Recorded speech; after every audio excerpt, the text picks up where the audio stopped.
ازيكم حبايب قلبي؟ ما احنا بني ادمين بقى، لازم نهتم بنفسنا بقى وما نهملش في نفسنا. دي بقى وجبة فطار تنفع ووجبة عشاء تنفع. ما احنا الواحدة بقى لو ما كلتش وفطرت الصبح مش هتقدر تقاوم طول اليوم. وكمان بالليل بتبقى كده الدنيا ساقعة كده وانت محتاجة ان انت تنقنقي في اي حاجة، فتعالي اقولك بقى نعمل حاجة كده في السريع تنفعك فطار او عشاء. تجيبي كده طاسة وعندك حتة زبدة او سمنة بلدي مش هتقول لا. هنا بيضتين حطيت عليهم رشة من الفلفل الأسود والملح رشة من الملح. هاقلب الزبدة كده أو السمنة وأحط نُص يعني البيضتين دول، يعني مقدار بيضة، تمام، قلبتهم كويس كده ورُحت حاطاها وجبت العيش حطيته وهو يا دوبك البيض شكشك كده، تمام، هابتدي كده أقلبه كده على طبق عشان ما يلزقش معانا، وأهم شيء الطاسة تكون تيفال كده يعني. تمام. هنجيب بقى شوية جبنة موتزاريلا، دلعي نفسك دلعي نفسك، انتي الوحيدة اللي في البيت مش مدلعة نفسك. جبنة رومي عشان خاطر العيال بياخدوا سندوتشاتهم معاهم ويروحوا المدرسة، وانتي تنسي نفسك بقى في البيت والترويق، وتروحي تجيبي من المدرسة وتروحي الدروس وده، فبتنسي اللقمة اللي انتي بتاكليها الصبح. حطي بقى حتة بقى لانشون، حتة سوسيس عندك او هوت دوج، جبنة رومي، كل اللي نفسك فيه حطيه. حتى لو عملت بيض بس وقطعت عليه طماطم وفلفل وبصلاية حلوة أوي، من غير بصل هتبقى تحفة. تمام. حطيت حتة زبدة صغيرة كده وقلبتها الناحية التانية، تنيت الرغيف كده وحط وقلبتها الناحية التانية. أهم شيء العيش يشمع معانا كده عشان يدي قرمشة وانت بتاكليه، ما انت لازم بقى تاكلي بمزاج. وفرصة ان الولاد بقى في المدرسة، ده يعني حقِك وحق لازم تاخديه.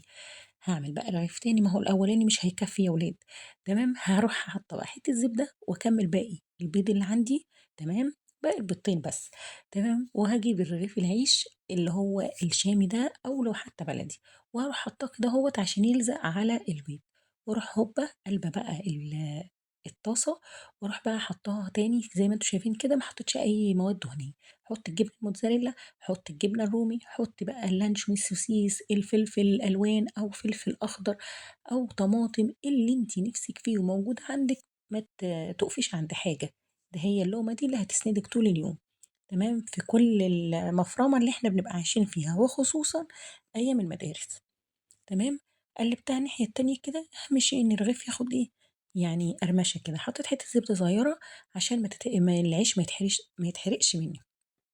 تمام، خلاص هو خلص كده وبقى زي الفل، نرفعه من على النار ويالّا هوبا بقى نعمل كوباية شاي كده عشان تبخبخ معانا بقى، شاي بلبن بقى.